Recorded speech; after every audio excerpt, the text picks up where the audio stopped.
ከልብ የመነጨ የከበረ ሰላምታችን በእያላችሁበት ይድረሳችሁ። ውድ የፈታ ቤተሰቦች እንዴት አረፈዳችሁ? ለሰዓቱ የመራረጥናቸውን መረጃዎች ይዘን ተገኝተናል። አንኳር ጉዳዮችን በማስተዋወቅ እንጀምራለን።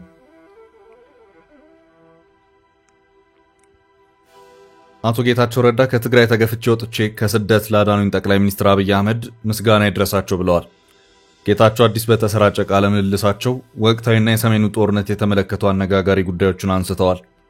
ጌታቸው የፖለቲካ ክፋትን ከስብሃት ነጋ ነው የተማርኩት ሲሉም ተደምጠዋል። መረጃውን እናደርሳለን። ጠቅላይ ሚኒስትር አብይ አህመድ ባለሀብቶች ታጣቂዎችን በገንዘብ መደገፍ ማቆም አለባችሁ ሲሉ ተናግረዋል። ጠቅላይ ሚኒስትሩ ከአራሹ ይልቅ ተኳሹን የሚያወድስ የአመለካከት ችግር ይታያል ብለዋል። ጠቅላይ ሚኒስትር አብይ አህመድ በጫካ ያሉ ታጣቂዎችን እየቀለበ 60% የኢትዮጵያን ሰላም የሚያናጋው የኢትዮጵያ ሀብታም ነው ሲሉ ወቅሰዋል። ሙሉ መረጃውን እናደርሳለን። ግብጽ ዘላ ገብታለች። የቀይ ባህርና የአባይ ጉዳይ ሲታመስ ከዳር ቆም ያላይም በማለት የተወሰደ እርምጃ ነው።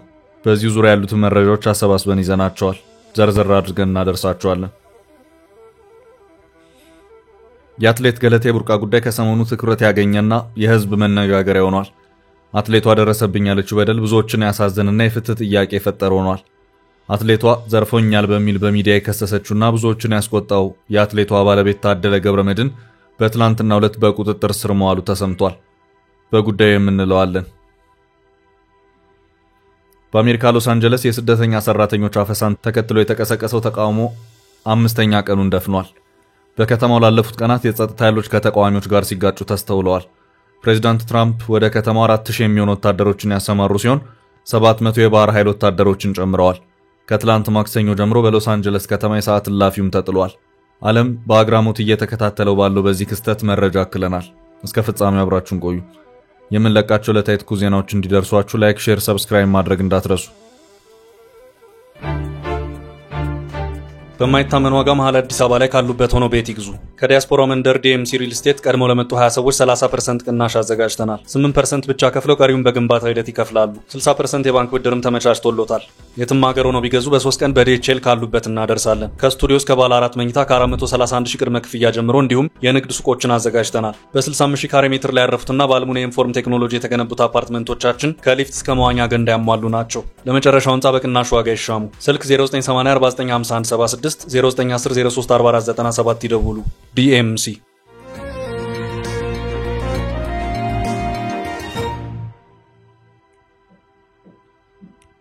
ጠቅላዩ አድነውኛል። ጌታቸው አቶ ጌታቸው ረዳ ከትግራይ ተገፍቼ ወጥቼ ከስደት ላዳኑኝ ጠቅላይ ሚኒስትር አብይ አህመድ ምስጋና ይድረሳቸው ብለዋል።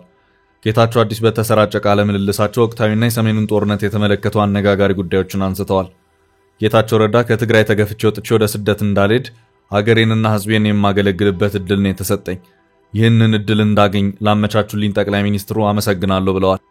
የጠቅላይ ሚኒስትሩ የምስራቅ አፍሪካ ጉዳዮች አማካሪ ሚኒስትር ጌታቸው ረዳ ቲቢኤስ ከተባለ የቴሌቪዥን ጣቢያ ጋር በነበራቸው ቃለ ምልልስ ነው ይሄን ያሉት። የጠቅላይ ሚኒስትሩ አማካሪ የአፍሪካ ቀንድ ሰላም መሆን ከቀጠናው አልፎ ለኢትዮጵያ እፎይታ ይሰጣል፣ ዳግም ግጭት እንዳይቀሰቀስ የተቻለኝን ሁሉ ሰራለሁ ሲሉ ተናግረዋል። አሁን በተሰጠኝ ኃላፊነት ቦታ በአፍሪካ ቀንድ ዘላቂ ሰላም እንዲኖር ባለኝ አቅም እንድሰራ ከፍተኛ እድል ይፈጥርልኛል ሲሉም አክለዋል። ካሁን በፊት ግጭት እንዲፈጠር የነበረኝ ሚና ይበቃል። አሁን በተመደብኩበት ቦታ ላይ በትግራይ በኢትዮጵያ እንዲሁም በአፍሪካ ቀንድ ሰላም እንዲሰፍን በመስራት ያለፈውን ጥፋቴን ለማካካስ እሰራለሁ ሲሉ ጌታቸው ተናግረዋል። ስልጣንን የከያዝኩት ቅዱስ ነው፣ ሌላ ከያዘው ርኩስ ነው የሚለው የፖለቲከኞች የእብደት አካሄድ መገራትና መቆም አለበት። አቶ ጌታቸው ረዳ ወቅታዊ ሁኔታዎችን በተመለከተ በሰጡት ቃል ላይ በዚህች ሀገር በጠመንጃ አፈሙዝ በመታገዝ ስልጣን ለመያዝ ማለም ማብቃት አለበት ሲሉ አመልክተዋል። የትግራይ ጦርነት ለክልሉም ሆነ ለሀገሪቱ እንዲሁም ለአህጉራችን ትልቅ ትምህርት መሆን ይገባል ያሉት አቶ ጌታቸው ትግራይም ሆነች መላ ኢትዮጵያ ካለፈው ግጭት ያተረፉት ምንም ነገር የለም ብለዋል። የትግራይ ፕሬዝዳንት ሆኜ በሁኔታዎች አለመመቻቸት መስራት እያለብኝ ያልሰራሁት ብዙ ነው። ትግራይ ተመልሼ መስራት መቀለ መኖር ነው የምፈልገው ሲሉ አክለዋል። የትግራይ ህዝብ ሰላምና ደህንነት እንዲጠበቅ ያቅሜን ሁሉ ሰራለሁ ሲሉ ተናግረዋል። ወደ ህወሓት ከፍተኛ የአመራርነት ቦታ የጠቆመኝና ያመጣኝ ስብሃት ነጋ ነው ያሉት አቶ ጌታቸው ረዳ አንዳንድ የፖለቲካ ክፋቶች ከስብሃት ነጋ ነው የተማርኩት ሲሉም ተደምጠዋል። አሁን ያለው የህወሓት አመራር ከስህተቱ የማይማር ብቻ ሳይሆን ስህተቱን እንደ ሙያ ፕሮፌሽን የወሰደና የቆጠረ የደረቀ አመራር ነው ሲሉ ጌታቸው ወቅሰዋል። አቶ ጌታቸው ህወሓት 300,000 አባላት አሉት፣ በአመራር ግን የታደለ አይደለም ያሉ ሲሆን የህወሓት አመራር ብቃት የለውም፣ መቀየር አለበት፣ ምክንያቱም ይህን የሚባል የለውጥ ስትራቴጂ የለውም ሲሉ ተናግረዋል። የህወሓት አመራር 99.99% ጥፋት ገና አልተጋለጠም። የህወሓት አመራር ሙሉ በሙሉ ከትግራይ ህዝብ ጫንቃ መውረድ አለበት። የትግራይ ህዝብን በማስያዝ መቋመር ይብቃ። ይህ እስኪቀየር ደግሞ ያለመታከት እታገላለሁ በማለት አቋማቸውን ገልጸዋል። ሌላው ጌታቸው በዚሁ ቃለ ምልልሳቸው ያነሱት ወደ ሱዳን ስላመሩበት የመጀመሪያ የሥራ ጉዟቸው ሲሆን ፌዴራል መንግስት በቅርቡ የሰጠኝ ኃላፊነትን በመወከል የመጀመሪያ የሰላም መልእክት ለማድረስ ወደ ሰሜንና ደቡብ ሱዳን ተጉዣለሁ፣ ጉብኝቱም ውጤታማ ነበር ብለዋል። አክሎም የጠቅላይ ሚኒስትሩን የሰላም መልእክት ለአልቡርሃንና እንዲሁም ለሌሎች አመራሮች አድርሰናል ብለዋል። በሰሜንና ደቡብ ሱዳን የሚታየው የሰላም እጦት እንዲያበቃ ጠቅላይ ሚኒስትር አብይ አህመድ ያላቸው ልባዊ ፍላጎት ለከፍተኛ አመራሮች አድርሰናል። መገዳደል እንዲያቆሙ መክረናል። ግጭት በማስወገድ የሐሳብ ልዩነት በሰላማዊ መንገድ በጠረጴዛ ማራመድና ማስተናገድ እንደሚቻል፣ ለሀገርና ለህዝብ መስራት እንደሚቻል የሀገራችንን ልምድ በመጥቀስ ነግረናቸዋል። ከትግራይ ግጭትና የግጭት አፈታት ትምህርት እንዲወስዱ ነግረናቸዋል ሲሉም አብራርተዋል። የጠቅላይ ሚኒስትሩ የምስራቅ አፍሪካ ጉዳዮች አማካሪ ሚኒስትር ጌታቸው ረዳ ጆሴፍ ስታሊን አንድ ሰው ከገደልክ ወንጀል ነው፣ ሁለት ሰው ከገደልክ ወንጀል ነው፣ ሚሊዮን ሰው ከገደልክ ግን ቁጥር ነው ይላል። ፖለቲከኞች ለሰው ሕይወት ዋጋ መስጠት አለባቸው፣ በወጣቶች ደም መነገድ ማብቃት አለበት የሚል መልእክት አስተላልፈናል። በአካባቢው ያሉት ኢትዮጵያውያን ስደተኞች ደህንነት እንዲጠበቅም መልእክት አስተላልፈናል ሲሉ ጌታቸው አጽንኦት ሰጥተዋል።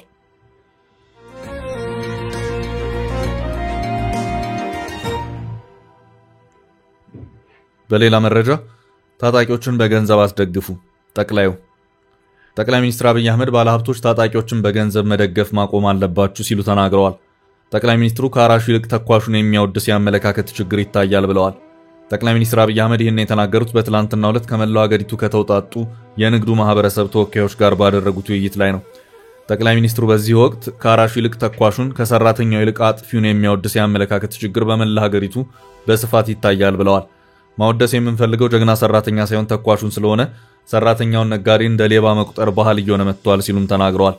ጠቅላይ ሚኒስትሩ በንግግራቸው ገበያን ለአንድ ሀገር የሉና መሰረት እንደ መሸጋገሪያ እንደ መሰልጠኛ መውሰድ ካልተቻለ ሀገር መገንባትም ሆነ ማጽናት እንደማይቻል ገልጸዋል። ገበያና ንግድ ለአንድ ሀገር እድገትና ውድቀት ከፍተኛ ድርሻ እንዳላቸው የተናገሩት ጠቅላይ ሚኒስትሩ ገበያ ሀገር ይገነባል፣ ገበያ እውቀት ያሸጋግራል፣ ገበያ ስልጣኔ ያመጣል፣ የአኗኗር ዘይቤን ይቀይራል ብለዋል። ኢትዮጵያ የከረመና አዲስ ፈተናዎች እንዳሉባት የገለጹት ጠቅላይ ሚኒስትሩ የከረመውን ፈተና እየጠገኑ ብቻ ሳይሆን አዲሱንም ፈተና እየፈቱ መሄድ ቁልፍ ጉዳይ ነው ብለዋል። ኢትዮጵያውያን ነጋዴዎች በስራቸው ዓለምን ለማየት እድል ስላላችሁ ነገን ታሳቢ አድርጋችሁ ክፍተት ለመቅረፍ በትኩረት መስራት ይገባቸዋል ሲሉም አሳስበዋል። ጠቅላይ ሚኒስትር አብይ አህመድ በዚሁ መድረክ ባለሀብቶች ታጣቂዎችን በገንዘብ መደገፍ ማቆም አለባችሁ ሲሉ ተናግረዋል። በኢትዮጵያ ሰላም የሚፈልጉ ባለሀብቶች በጫካ የሚገኙ ታጣቂዎችን በገንዘብ መደገፍ እንዲያቆሙ ጠቅላይ ሚኒስትር አብይ አህመድ አሳስበዋል። ጠቅላይ ሚኒስትሩ ከመላው ሀገሪቱ ከተውጣጡ የንግዱ ማህበረሰብ ተወካዮች ጋር ባደረጉት ውይይት መንግስት ለሰላም ንግግር ዝግጁ መሆኑን በድጋሚ ተናግረዋል። በጫካ ያሉ ታጣቂዎችን እየቀለበ 60% የኢትዮጵያን ሰላም የሚያናጋው የኢትዮጵያ ሀብታም ነው በማለት ገልጸው ታጣቂዎችን በገንዘብ እየደገፉ መንግስት ሰላም እንዲያመጣ መጠየቅ ትክክለኛ አካሄድ እንዳልሆነ አንስተዋል። ባለሀብቶች እውነተኛ ሰላም ፈላጊ ከሆኑ በጫካ ያሉ ኃይሎችን መደገፍ አቁመው ወደ ሰላም እንዲመጡ መምከር እንደሚጠበቅባቸው ጠቅላይ ሚኒስትሩ ተናግረዋል። ሰላም የሚፈልግ ካለ በእኛ በኩል ዝግጁ ነን ያሉት ጠቅላይ ሚኒስትሩ መንግስት በሰላም የሚመጡ አካላትን ተቀብሎ ለማወያየት ዝግጁ መሆኑን ተናግረዋል።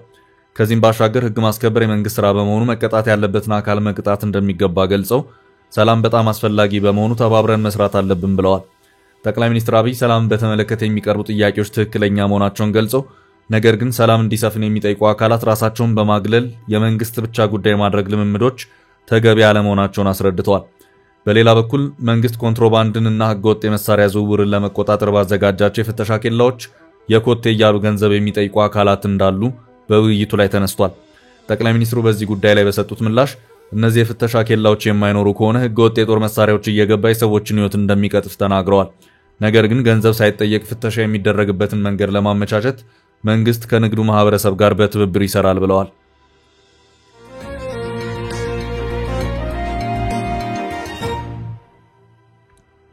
ወደ ቀጣይ ርዕስ አለፍን። ግብጽ ዘላ ገባች። የግብጽ መንግስት በድንገት ዘሎ ገብቷል። ጉዳዩ ከአባይና ቀይ ባህር ጋር የተያያዘ መሆኑን አልአረቢያ አልጀዲድ ጋዜጣ ባሰራጨው ዘገባ አመልክቷል። ከኤርትራ ጋር አዲስ ግንኙነትን በመጀመር በሶማሊያ ጉዳይ የሚያገባኛል በማለት ጦር እስከ መላክ የደረሰችው ግብጽ ይህንን እርምጃ የወሰደችው ከሱዳን ጋር በተያያዘ መሆኑን ይሄው ዘገባ አክሏል። የኢትዮጵያ መንግስትም የሱዳን ጉዳይ ያገባኛል በማለት በቅርቡ በመረጃና ደህንነት አገልግሎት ዋና ዳይሬክተሩ አምባሳደር ሬድዋን ሁሴን የተመራ ልዑካን ቡድን ወደ ፖርት ሱዳን የላከ መሆኑ የሚታወስ ነው። አሁን ደግሞ ግብጽ የሱዳን ጉዳይ በጥብቅ ይመለከተኛል በማለት በአንድ ስብስብ ውስጥ ገብታ በሰፊው እንቅስቃሴ ውስጥ የገባች መሆኑ ታውቋል። ይሄው ስብስብም ኳርቴት የሚባል ነው። ኳርቴት አሜሪካ፣ ሳውዲ አረቢያ፣ የተባበሩት አረብ ኤሚሬትስና እንግሊዝ ለሱዳን ጉዳይ መፍትሄን ለማፈላለግ የተቋቋመ ስብስብ መሆኑን ይሄው የአል አረቢያ አልጀዲድ ዘገባ ያመለክታል። ሆኖም ከአራቱ ለሱዳን ችግር መፍትሄ ማፈላለግ አለብን ካሉት ሀገራት መካከል እንግሊዝ በቃኝ አሰናብቱኝ በማለት ከስብስብ ውስጥ መውጣቷን አረጋግጣለች። ይህንኑ ክፍተት መጠቀም የፈለገችው ግብጽ ደግሞ በሱዳን ጉዳይ ራሴን የማስከብረው ብሔራዊ ጥቅም ያለኝ በመሆኑ አስገቡኝ በማለት ራሷን ባገለለችው እንግሊዝ ምትክ አራተኛ ሀገር ሆና የገባች መሆኑን አል አረቢያ አልጀዲድ ባሰራጨው በዚሁ ዘገባው አመልክቷል። ከዚሁ ጋር በተያያዘ ማብራሪያቸውን የሰጡት ዲፕሎማቶች በጀነራል መሐመድ ሐምዳን ዳጋሎ የሚመራው የሱዳን ፈጥኖ ደራሽ ጦር የሚስፋፋ ከሆነ ጥቅም ያደጋ ላይ ይወድቃል በማለት ነው ግብጽ በዚሁ ስብስብ ውስጥ መግባት የፈለገችው። አሁን ባለው ሁኔታ ግብጽ ከኤርትራ ጋር በመሆን ድጋፏን እየሰጠች ያለችው ለሱዳኑ ጦር ኃይሎች አዛዥ ጀነራል አብዱል ፈታህ አልቡርሃን ነው። በግብጽ የውጭ ጉዳይ ሚኒስቴር ውስጥ የሱዳን ጉዳዮች ኃላፊ የነበሩት አምባሳደር ሆሳም በዚሁ ዙሪያ በሰጡት አስተያየትም ግብጽ በሱዳን ውስጥ ሁለት ጥቅሞች አሏት፣ እነሱም አባይና ቀይ ባህር ናቸው ሲሉም ተናግረዋል። በምስራቅ አፍሪካ የቀይ ባህር ተጋሪ ሆና የአባይ ተፋሰስም የሆኑት ሀገራት ግብጽና ሱዳን ናቸው። ግብጽ በአባይ ዙሪያ ኢትዮጵያን ለመቀናቀን ሱዳንን ስትጠቀም የቆየች ስትሆን ሀገሪቱ በድንገት የእርስ በርስ ጦርነት መግባቷ ግን ለግብጽ አስጨናቂ ሆኗል። ግብጽ ከኢትዮጵያ አንጻር ወደ ሌላኛው የኢትዮጵያ ጎረቤት ሀገር ሶማሊያ የሰላም አስከባሪ ጦርን ያስገባች መሆኑ የሚታወስ ሲሆን አሁን ደግሞ በሌላኛው የኢትዮጵያ ጎረቤት ሀገር ሱዳን ያገባኛል እያለች ትገኛለች። አሁን ያለበት ደረጃ ግልጽ ባይሆንም ግብጽ ከኤርትራም ጋር የጀመረችው አዲስ ግንኙነት ነበር።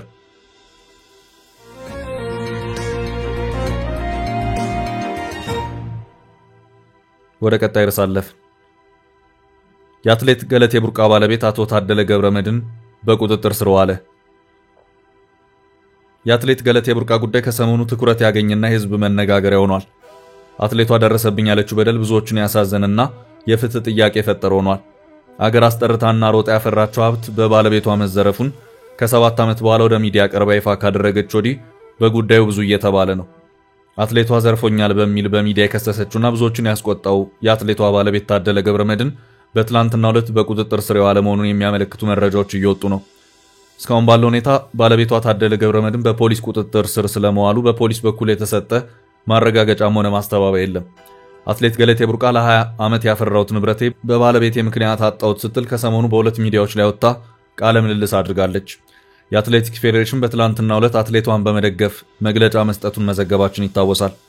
የፌዴሬሽኑ ፕሬዝዳንት ኮማንደር አትሌት ስለሺ ስህን አትሌት ገለቴ የገጠማት ችግር በሴት አትሌቶች ላይ በዛ መሆኑን የተናገረ ሲሆን በሴት አትሌቶች ላይ የሚስተዋለው ጥቃት ቀላል የሚባል እንዳልሆነና አትሌቷ ወደ ሚዲያ መጥታ የገጠማትን ችግር ተናገረች እንጂ ለሀገራቸው ብዙ ዋጋ ከፍለው ብዙ ችግር ውስጥ ያሉ አትሌቶች እንዳሉም ተናግሯል። የፌዴሬሽኑ ምክትል ፕሬዝዳንት አትሌት መሰረት ደፋር ከአትሌት ገለቴ ቡርቃ ጋር በተያያዘ መግለጫ በሰጠችበት ወቅት እንባ እየተናነቃት ከአትሌቷ ሰሞኑን በተለያዩ ሚዲያዎች ላይ በነበራት ቆይታ ግማሹን እንኳን አልተናገረችም ስትል በደሉ የሰፋ መሆኑን ገልጻለች። ለአትሌት የመሮጫና የመውለጃ ጊዜ ያለ ያለችው መሰረት ደፋር አትሌቷ በ2010 ልጅ የመውለድ ዓላማ እንደነበራት የተወሰደባት ሀብትና ንብረቷ ብቻ ሳይሆን ልጅ የምትወልድበት ጊዜ መሆኑን ተናግራለች። አትሌቷ መኖሪያ ቤትና መንግስት በተለያየ ጊዜ የሸለማት 11 መሬቶች ውስጥ 10ሩን ባለቤቷ መሸጡንና አሁን ካለችበት ቤት ለማስወጣት በፍርድ ቤት ጉዳዩን እየጨረሰ ነው ስትል መናገሯ ይታወሳል። ካሏት 5 መኪናዎች 4ቱን ባለቤቷ መሸጡንም ገልጻለች። በአሁኑ ወቅት ልምምድ አቁማ በፍርሃት ለ1 ዓመት ከቤት ሳትወጣ መቀመጧን ተናግራለች። የግድያ ዛቻና ሙከራ መኖሩን መናገሯን መዘገባችን ይታወሳል።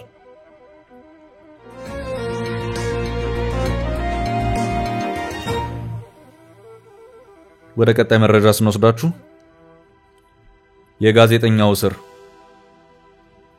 የኢትዮጵያ ኢንሳይደር የበይነመረብ ሚዲያ መስራችና ዋና አዘጋጅ ጋዜጠኛ ተስፋለም ወልደየስ በጸጥታ ኃይሎች ቁጥጥር ስር ከዋለ በኋላ ፍርድ ቤት በዋስ እንዲለቀቅ ቢፈቅድም በእስር ላይ እንደሚገኝ የቢቢሲ ዘገባ አመልክቷል። ተቋሙም በዚሁ ዙሪያ መግለጫን አውጥቷል። ጋዜጠኛው በምን መልኩ ተያዘ የሚለውን በተመለከተም ቢቢሲ የተለያዩ መረጃዎችን ያጠናቀረ መሆኑን አመላክቷል። ተስፋለም ሲቪል በለበሱ የጸጥታ ኃይሎች በቁጥጥር ስር የዋለው ባለፈው እሁድ ነው። ቦታው ደግሞ አዲስ አበባ ጊዮን ሆቴል። በቁጥጥር ስር ከዋለ በኋላ መጀመሪያ እስጢፋኖስ አካባቢ በሚገኝ የፖሊስ መምሪያ ቀጥሎም ቄራ አካባቢ ወደሚገኝ የፖሊስ መምሪያ ውስጥ በእስር ላይ ቆየ መሆኑንም ዘገባው አክሏል። በትላንትናው ዕለት ማለትም ሰኔ 3 ቀን 2017 ዓ.ም በአዲስ አበባ ከተማ የመጀመሪያ ደረጃ ፍርድ ቤት ቂርቆስ ምድብ ችሎት ቀርቦ በ15000 ብር ዋስትና እንዲፈታ ተወስኖ ገንዘቡ ከተከፈለ በኋላ እንዳልተፈታ ተገልጿል። ፖሊስ ይግባኝ እንደሚጠይቅ ቢገልጽም በተገቢው መንገድ ይግባኙ አልቀረበም መባሉንም ዘገባው አክሏል። ተስፋለም ፍርድ ቤት ቀርቦ በዋስ እንዲፈታ ትዕዛዝ በተሰጠበት ደብዳቤ ላይ ሐሰተኛ መረጃ በማሰራጨት ተጠርጥሮ መያዙን ያመለከተው ዘገባው ጠበቃው አቶ ቤተማርያም አለማየሁ ጋዜጠኛው ሰኔ 1 2017 ዓ.ም ጊዮን ሆቴል በስልክ እያወራ ሳለ በደህንነት አባላት በቁጥጥር ስር መዋሉን ለቢቢሲ ገልጿል። በዕለቱ በወላይታ ዲቻና በሲዳማ ቡና መካከል ይደረግ የነበረ እግር ኳስ ውድድር ስለነበር ደጋፊዎች ስታዲየም ገብቶ መከታተል እንደማይችሉና ጨዋታው በዝግ ይካሄድ እንደነበር ቀደም ሲል ተዘግቦ ነበር። በዚህ ዙሪያ ከጓደኞቹ ጋር በስልክ እያወራ በነበረበት ጊዜ ነው የተያዘው ብለዋል። የደህንነት አባላቱ ተስፋ ለምን ምንድነው የምታወራው? ከማን ጋር ነው የምታወራው? በማለት ስልኩን ወስደው ከዚህ ቀደም የተሰሩ ኢትዮጵያ ኢንሳይደር ዘገባዎች ስልኩ ላይ ስለነበሩ እሱን ተመልክተው እስጢፋኖስ አካባቢ ወደሚገኝ የፖሊስ ማቆያ ወስደው እንዳሰሩ ገልጸዋል። ፖሊስ በችሎት ላይ ሐሰተኛ መረጃ ሲያሰራጭ ደርሰንበታል። ሰኔ 1 2017 ዓ.ም ከቀኑ 9 ሰዓት ላይ የሲዳማ ቡናና የወላይታ ዲቻ ደጋፊዎችን ሰብስበው መንግስት የሚፈራው የጀዋርን ንግግር ነው፣ በዚህ ጉዳይ ላይ የሆነ ነገር መደረግ አለበት እያለ ለእግር ኳስ ደጋፊዎች መልእክት ሲያስተላልፍ ነበር በማለት ሐሰተኛ መረጃ ሲያስተላልፍ እንደተያዘ መገለጹን ጠበቃው ተናግረዋል። ሆኖም ጠበቃው ቤተማርያም ጋዜጠኛ ተስፋለም በተባለ ቦታ ላይ ሳይሆን ጊዮን ሆቴል መጽሐፍ እያነበበ እንደነበርና በወቅቱም በግል ከደወሉለት ሰዎች ጋር የስልክ ልውውጥ ከማድረግ ያለፈ ሰዎችን ሰብስቦ ያነጋገረው ነገር የለም፣ ለማንም ሰው ሐሰተኛ መረጃ አልሰጠም ብለዋል። ከሁለት ቀናት እስር በኋላ ዛሬ ፍርድ ቤት ቀርቦ የዋስትና መብት ቢፈቀድለትም በእስር ላይ ለሚገኝበት ፖሊስ መምሪያ የተጻፈ የማስፈቻ ደብዳቤ በሚመለከት የፖሊስ መኮንን ሳይፈረምበት በመቅረቱ አሁንም በእስር ላይ እንደሚገኝ ተገልጿል። በዚህ ምክንያት እስከ ማክሰኞ አመሻሽ ድረስ ጋዜጠኛ ተስፋለም ወልደየስ በፍርድ ቤት የተረጋገጠለት የዋስትና መብት አልተከበረም ሲል የኢትዮጵያ ኢንሳይደር ባለቤት የሆነው ሀቅ ሚዲያና ኮሙኒኬሽን ባወጣው መግለጫ ላይ ያመለከተ መሆኑንም ይኸው የቢቢሲ ዘገባ አክሏል።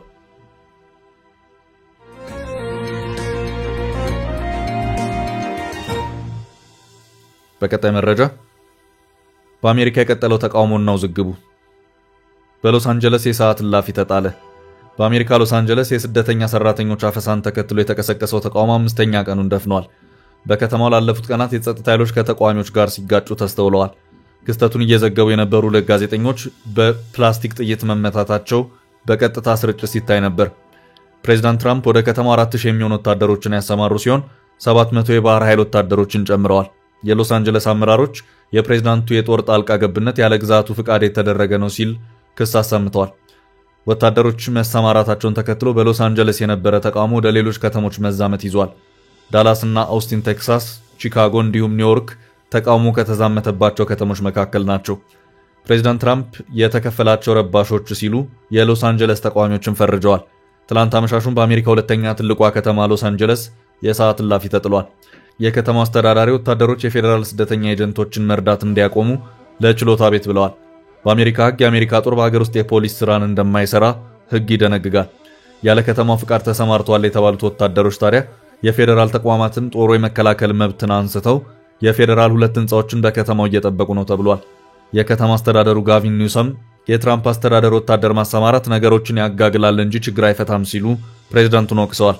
ትራምፕ ግጭት እንዲቀጣጠል ይፈልጋል ሲሉ ቀውስ እያባባሱ ስለመሆናቸው ከሰዋል። ትራምፕ ግን ብሔራዊ ጋርዱ ስደተኞችን ከሀገር ለማስወጣት እንዲያግዙ ትዕዛዝ ሰጥተዋል። የስደተኞች ኤጀንሲ ባለሙያዎች ላይ ጥቃት ከተሰነዘረም ብሔራዊ ጋርዱ አጥቂዎችን በጊዜው አስሮ ማቆየት እንደሚችል በዚህ መታዘዙም ተሰምቷል። ቻችን ለዛሬ ያዝንላችሁ ርዕሰ ጉዳዮች እዚህ ላይ ቋጨን። ላይክ፣ ሼር እና ኮሜንት በማድረግ ለቻናላችን ድጋፋችሁን መግለጽ እንዳትዘነጉ እያልን ከሌሎች መረጃዎች ጋር ደግመን እስክንገናኝ ቸር ያሰማን ስንል ተሰናበትን።